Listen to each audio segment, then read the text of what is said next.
അനു, പുള്ളിക്കാരനെ ഇങ്ങനൊരു സംഭവം നടക്കില്ലെന്ന ഉറച്ച വിശ്വാസം ഉള്ളതുപോലെ എനിക്ക് തോന്നിയത്.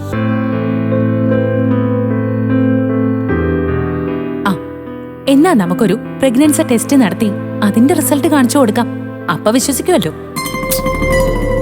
പക്ഷേ രഘുവേട്ടന് അതിനും സമ്മതിക്കുമെന്ന് എനിക്ക് തോന്നുന്നില്ല അനു. എടി, അങ്ങനെയാണെങ്കിലേ നീ എന്റെ കൂടെ വരുവോ? പക്ഷേ രഘുവിനോട് ചേച്ചി ഒന്നുകൂടെ ഒന്ന് സംസാരിച്ചു നോക്ക്. അപ്പോഴും പുള്ളി ഇങ്ങനെ തന്നെയാണ് പറയുന്നെന്നുണ്ടെങ്കിൽ നമുക്ക് പോയി ഗൈനക്കോളജിസ്റ്റിനെ കാണാം. മോളെ,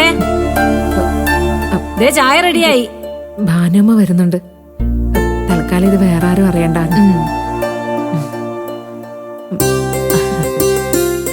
മോളെ, ഇതാനോ കുടിച്ചിട്ടില്ല. അല്ല, വന്നപ്പോഴേ ഞാൻ അമ്പിളിയോട് ചോദിക്കണമെന്ന് വിചാരിച്ചതാ. എന്താ മോളെ നിന്റെ മുഖത്തൊരു വിളർച്ച? വിശേഷം വല്ലതും ഉണ്ടോ ഇനി? അല്ല, ഞാൻ ചോദിച്ചെന്നേ ഉള്ളൂ. ഉണ്ടെങ്കിൽ നീ പറയാതിരിക്കില്ലല്ലോ. ചിലപ്പോ നിന്റെ ക്ഷീണം കൊണ്ടായിരിക്കും. എന്തായാലും അമ്പിളി കുറച്ചു ദിവസം ഇവിടെ നിന്ന് റെസ്റ്റ് എടുക്കും. ആ, നിങ്ങൾ ചായ കുടിക്കുക. ഞാൻ എന്നാ പിള്ളേരെ എടുത്ത് പോവാണ്.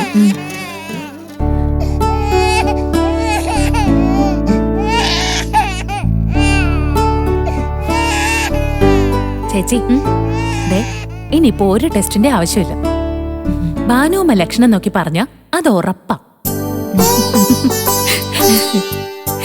ചേച്ചി ചായ കുടിക്കും. നീയും കുടിക്കും.